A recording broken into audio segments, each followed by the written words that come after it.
Although you humans attempt to use holy scriptures trying to disprove our existence, it's to no avail, as the more they search, the more they read about us and our works. Churches of your world are like blind guides, as they refuse to tell you humans the truth about your origin. The scenario leaves an impossible quest for any of you who've been taken by us trying to rationalize the experience. You often feel frightened and confused and really haven't a clue as to what actually happened during our meeting, as most of you have never been taught the truth about us by anyone from your planet. The leaders of your world literally leave you in the dark, feeling as if you're losing your mind. When you try talking to other people about us, usually they treat you as if you're insane and going crazy. They often state there aren't any viable witnesses to any events such as yours, when that's not true at all. So of course, they'll conclude what happened to you couldn't be real. They'll usually say you're delusional, imagining and or dreaming it all up, when you know that's not true. Their behavior towards you regarding it all often quiets you down, so you never speak of it again. Let me tell you right here and now, your scriptures are filled with eyewitness testimonies from individuals who've seen and been with us. It's just that some of these witnesses don't quite know how to properly describe what it was that they saw, as they weren't evolved as far as you and had nothing to reference the events with. During the time when these biblical witnesses saw what they saw, they had no technology to compare it with. Let's take a look at two individuals named Moses and Elijah. Moses lived in the era between 1391 and 1271 BCE. Most humans considered him different because of the powers that were given to him. He did things such as turning a staff into snakes, turning water into blood, parting the Red Sea, and so on. Many people living back then considered him a sorcerer, when in reality his powers were otherworldly, extraterrestrial, as they weren't human. Now let's take a look at Elijah.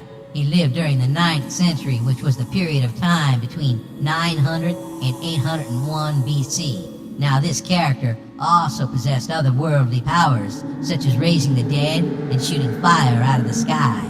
Both Moses and Elijah were a little different than most humans, and their lives were well before the Christ era by between 800 and 1400 years.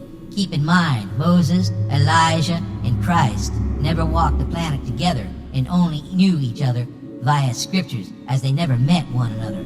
I'd like to reference the following passage in scriptures. Matthew chapter 17, verses 1 through 13. And after 6 days Jesus took with him Peter and James and John his brother, and led them up a high mountain by themselves. And he was transfigured before them, and his face shone like the sun, and his clothes became white as light.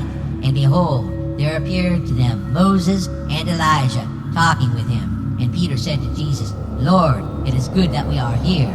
If you wish, I will make 3 tents here, one for you, and one for Moses, and one for Elijah. He was still speaking, when behold, a bright cloud overshadowed them, and a voice from the cloud said, This is my beloved Son, with whom I am well pleased. Listen to him. When the disciples heard this, they fell on their faces and were terrified. But Jesus came and touched them, saying, Rise, and have no fear. And when they lifted up their eyes, and saw no one but Jesus only, and as they were coming down the mountain, Jesus commanded them, Tell no one the vision, until the Son of Man is raised from the dead. And the disciples asked him, Then why do the scribes say that first Elijah must come? He answered, Elijah does come, and he will restore all things. But I tell you that Elijah has already come, and they did not recognize him, but did to him whatever they pleased. So also the Son of Man will certainly suffer at their hands. Then the disciples understood that he was speaking to them of John the Baptist. Keep in mind 2 very important things. First, Moses and Elijah walked the planet approximately 1,000 years before the Christ, so them appearing before Jesus is extraordinary in itself. Second, Jesus states that Elijah already returned to the planet, and the disciples understand that he is speaking of John the Baptist. Remember, John was born via Elizabeth, so Elijah has been reincarnated as John, therefore making him another DNA reconstruct. Further examining this passage, you'll understand that we altered the fetus within Elizabeth, making her son, John the Baptist, a reincarnate hybrid. He is part Elizabeth, part Zechariah, and part our creation, which contains the DNA from Elijah. In this passage, Elijah and Moses are appearing before Jesus in a holographic image, which is being sent via us. According to you humans, they're both long gone, but now they're having a conversation with the Christ.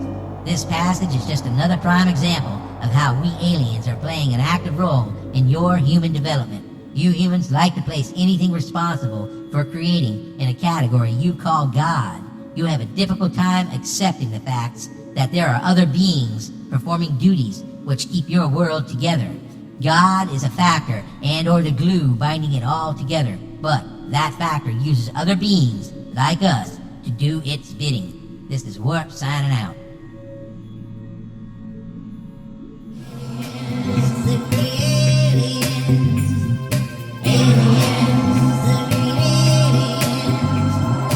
Aliens.